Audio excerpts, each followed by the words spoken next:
Hey, today Laura and I are here talking with Dr. Marty Park about Coaching Plus and the resources that are made available to everyone throughout the state. And Marty is the Chief Digital Officer for KDE. Now, and Laura, you and I have some insight as to Marty's role as the Chief Digital Officer for the state of Kentucky. But there may be some others who are watching today that are unfamiliar with that role, maybe how it connects to Coaching Plus. So, Marty, welcome. And could you tell us a little bit about your role as the Chief Digital Officer and how it connects to our Coaching Plus? Well, absolutely. And I hope that you have some insights into my role at the Kentucky Department of Ed. So, I'm our Chief Digital Officer that is positioned inside of our Office of Education Technology. I work directly for our Chief Information Officer and Associate Commissioner, who, by the way, is awesome to work for. David Couch has been a founding father of education technology in Kentucky for a really long time. And so if you don't know him, get to know him online. So my role is very unique. It's the Chief Digital Officer role is an upcoming role in private business, but also in the public space, like public education. I'm the first person to be in the position at the Kentucky Department of Ed.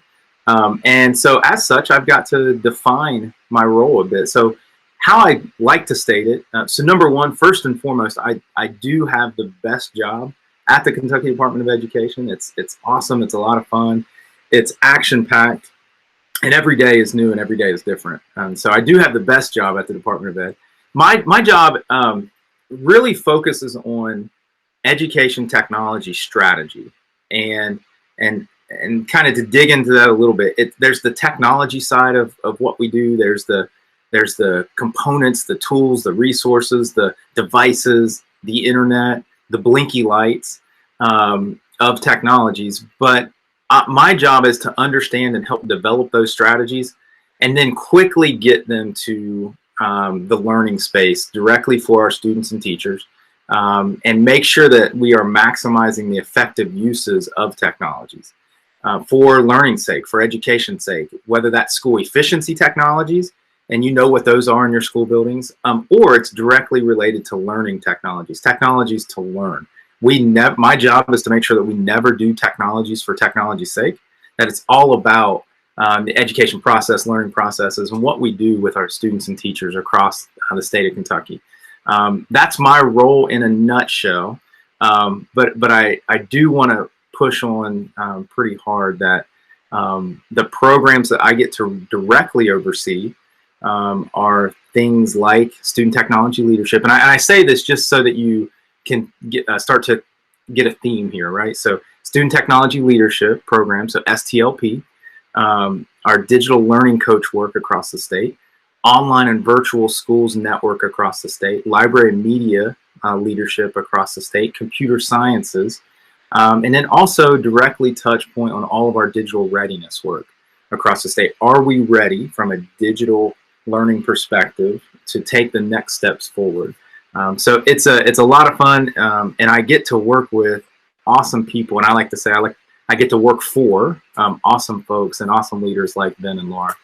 Awesome. So Marty, we also know that developing and growing people around you is a passion. And Right. Ben and I really feel like Coaching Plus is an extension of that desire to grow those around us too. So how could you see the leaders in our schools and districts using the resources inside Coaching Plus to do the same thing? Yeah, so I love that question. And you hit on the word passion, and that this is definitely an area for me that you are well aware of. And to get directly to the answer to that question for me, there's the knowledge of how and when and where things should work and why we should implement different blended digital virtual kinds of technologies or tools or resources. So there's the knowledge, there's the understanding, and then there's the skill development.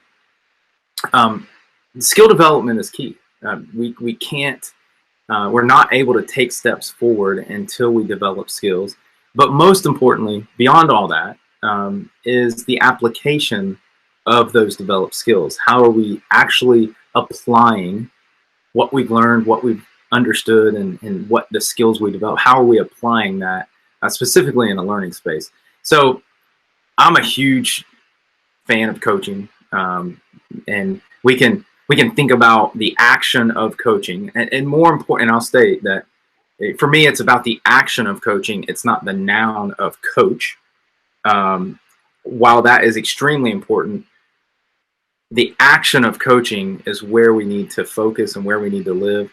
I'm a coach myself, and I get to, whether if you visualize a whistle but I get to perform and engage in the action of coaching, all about development, human development, and helping people take a step forward.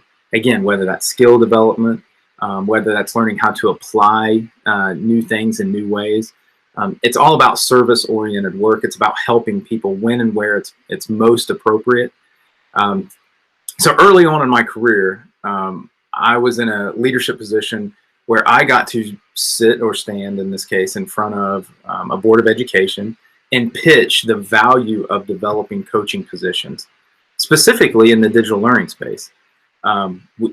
People started to understand at that time the instructional coaching that was really important, but specifically around developing this idea of digital learning coaching. So I got to pitch the value of these positions, and a group of leaders on a school board said, yes, we're all in. And you're asking for 2 positions, but we actually think it makes more sense to have 3 positions. And it was such a, I think it was a defining moment in the passion behind why it's important, and then being able to pitch and really sell the value. And I say sell in I'll reference Daniel Pink to sell as human. When you believe in something, you're able to try to get other people to believe in that with you.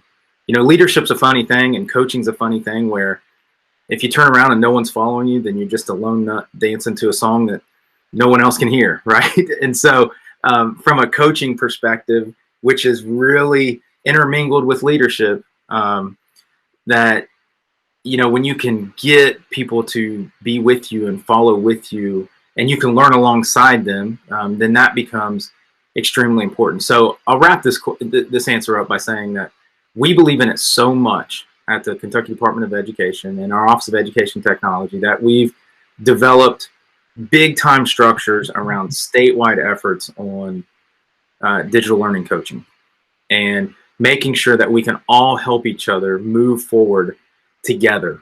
And we're going to have some folks that jump out in front and lead, and we're going to be able to model with that and then help others get there. And that's really important. We believe in it so much that we've created new structures, and have new leadership teams in place to be able to move the structures forward and to move the beliefs forward. So Marty, coaching is a verb and not the noun. So I love that, because that really kind of hits at the heart of Coaching Plus, because there's a lot of different roles in a district, the noun, so to speak, that do coaching, whether it's teachers to students and students to students, and building administrators and district administrators, and even parents and community. And so, but for some of those roles, there's some connections to frameworks that kind of guide our coaching, so to speak. And I know you see some natural connections to some of those for Coaching Plus. So maybe what is 1 or 2 of those, and maybe its connection here to all of this work?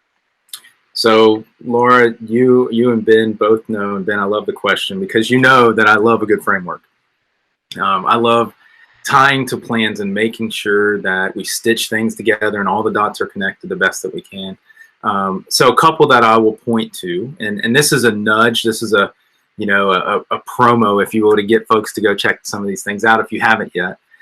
If you've not checked out our current KETS Master Plan for Education Technology, specifically the areas of emphasis, these are areas of improvement and areas of acceleration that are our digital learning plan across the state of Kentucky.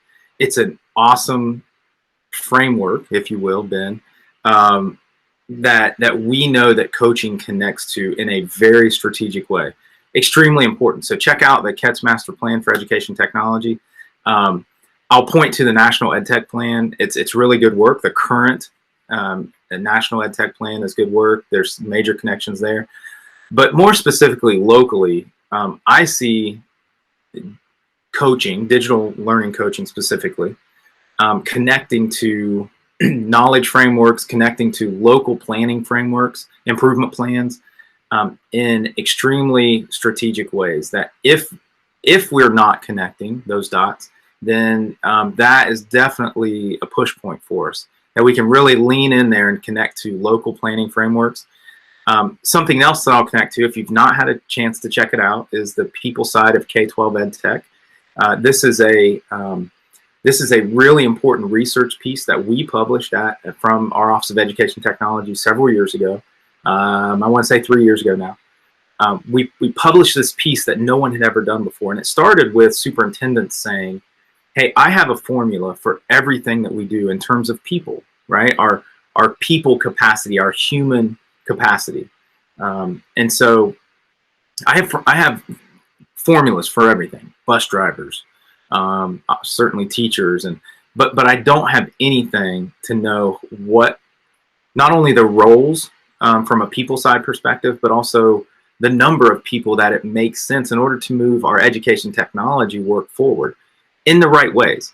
And so that framework, the people side of K-12 Ed Tech in Kentucky, this framework that we developed, we have formulas in there, and we have smart thinking on roles and how that makes sense. And so it really pushes on equity of access. And in terms of connecting, we have to understand what equity of access actually means. It's not just getting everyone a Chromebook or an iPad or a laptop of some sort. It's not just making sure that everyone has access to the internet, which, by the way, in Kentucky we do really, really well, and we continue to get even better. It's also making sure that people know how to use the stuff. So we always say people over programs every day. So the connection to the actual impact and how can people actually use the stuff, that there's major connections there to planning frameworks that we have in place, local strategies, but we have to focus on those key, most important things. Okay, awesome. So one of the goals, Marty, of Coaching Plus is to help districts level up their skills and their mindset. So when you're looking forward to next year, how can you see teachers and staff and administrators using some of the blended learning resources and examples inside Coaching Plus to do exactly that? So number one, the work that's gone into the structures, the design thinking around Coaching Plus is awesome. And I'm excited to see that in action. To get directly at your question, I want to start my quick answer. I want to start by saying, as we get going and as we continue to level up and ramp up, we have to start by focusing on, is it making a difference or not? We have to focus on maximizing the effective uses of the digital tools and resources. We have to focus on that. It's not the stuff, it's the implementation, the usage and adoption of the stuff, right? And so, Laura, to answer your question about leveling up, that's where we have to start. We have to start there in order to level up. I believe that wholeheartedly. So we believe that blended learning strategies, blended learning designs are all connected to digital learning designs and strategies, which we believe are connected to personalized learning. And for me, my quick definition of personalized learning is getting the right content to the right kid at the right time. And if we really wrap our arms around that, then that's a quick level up. And we can't do that without skill development. We can't do that without better understandings of strategies and contextualizing it. Okay, so that's really important for us. And I know that the resources wrapped into Coaching Plus get folks there quickly. Is okay, now contextualize this big idea to you and what you're doing locally with your coaching cycles, with your teachers, with your, if you're implementing directly in a classroom with groups of kids, contextualize these strategies to locally match getting the right content to the right kid at the right time. And specifically what I believe in Coaching Plus is getting the right content to the right teacher or the right leader at just the right time as well. So leveling up is a mindset. It's a growth mindset, not a deficit mindset, that really hits home. And if you don't have that mindset, then I don't believe you can actually get to the action of coaching in smart ways. Well, Marty, we're certainly excited about Coaching Plus and the possibilities that it brings to do exactly that for districts and communities. And so we appreciate you being with us today. And we also, Laura and I, very much appreciate you helping facilitate and coach us through the development of Coaching Plus. And so it started with you, helping us. And so we so much appreciate you, and tons of great insight today for those that are getting to know you and your role and how passionate you are about this topic. So thanks for being with us today, buddy. Absolutely glad to be here with you today and always. And as you know, in my view, this is some of the most important work we can invest in. It's some of the most important work we can do. The role of coaching, the value of always helping folks level up, must continue to be one of our superpowers. We have that right now. We have that superpower in the state of Kentucky right now, and we want to continue to develop that and level up that superpower. Thank you so much, guys.